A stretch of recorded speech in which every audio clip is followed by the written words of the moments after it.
So I quickly realized, okay, I need a full-time ministry job. And so I was praying for one, and I thought, there's no way I'm going to get one because I don't have a degree. In most dioceses, you need a degree to be a youth minister. So I was like, there's no way I'm going to get one. But I started praying, and I ran into Father Craig at a wedding, Father Craig DeYoung, and he walked up to me and said, what are you doing these days? And, I played it off like, oh, yeah, I have my life together. I'm going to school, and I'm going to be someone. And he goes, oh, man. He's like, well, I'm the campus minister down at Texas State. He said, I'm the priest there.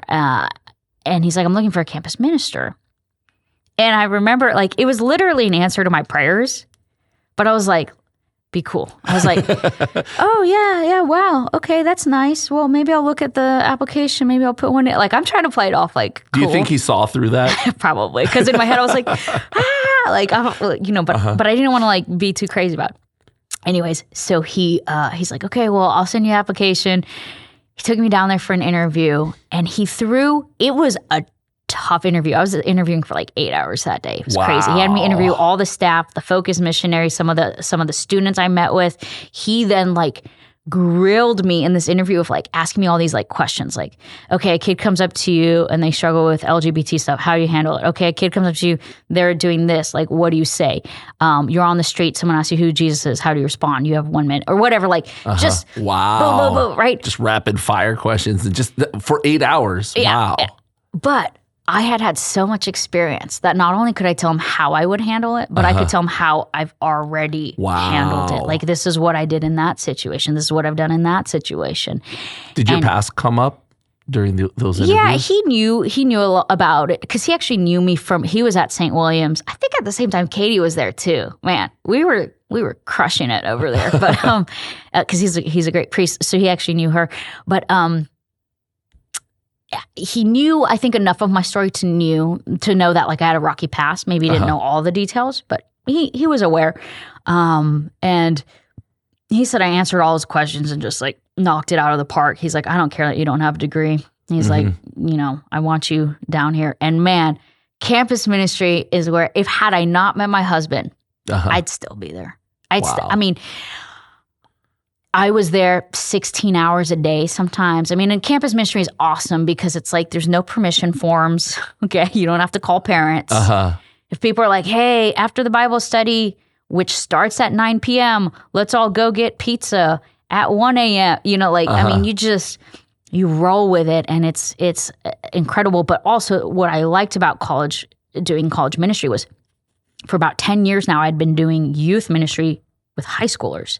And I would see these super on fire for the Lord seniors, and they would leave and go to college. And then I would touch base with them halfway through their freshman year. And it's like they weren't going to church anymore. They weren't active. And I'd be like, what is happening between senior in high school and freshman in college? Like, what's going on there? Yeah. That like these kids are they're losing their faith. And so it's interesting that I finally got to be like on that other side.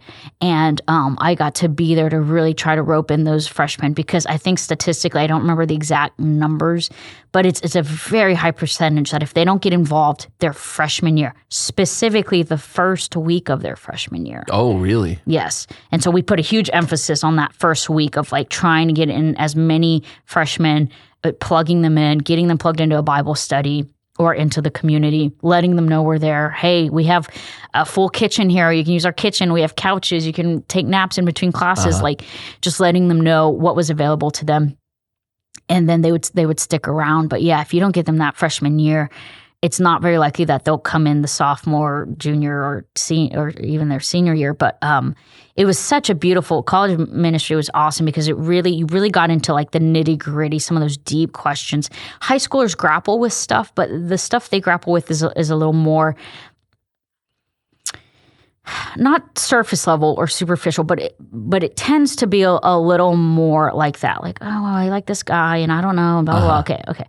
But then you get to college and suddenly someone's like, my whole class is pro-choice and I don't know if I should speak up when they're talking about it. Like, what do I do? Or suddenly like their faith gets challenged in a real way that is that they need someone to be there with them, kind of journeying with them on that, because there's so much of like, oh, how to respond to this, or the people on campus are screaming at me because Yeah, there are more real world issues. Definitely. In college, and they're maybe more in tune with like certain political things, because college campuses now are like hotbeds for that political activism type of stuff. And so it was neat to be there, a part of that. But then also you get all these, we had these 4 guys that came in one time, and they they were all Protestants, and they came in and they wanted to see me talk. And I was like, oh no, like I feel so disqualified. Like I don't have a double major in theology and catechetics from Franciscan University. How am I going to answer all these Protestant questions? Like I don't have my scriptures memorized.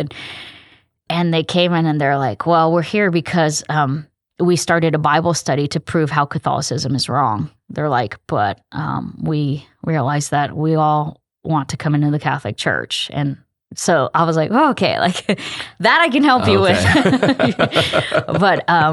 But we got to see a lot of really cool stories like that of people having conversions, or people who would maybe stop by our campus, the Catholic Center, to maybe debate and would read maybe the church fathers, or start to kind of look further into things and talk with other students. And then before you knew it, they were at the Easter Vigil getting baptized into the church.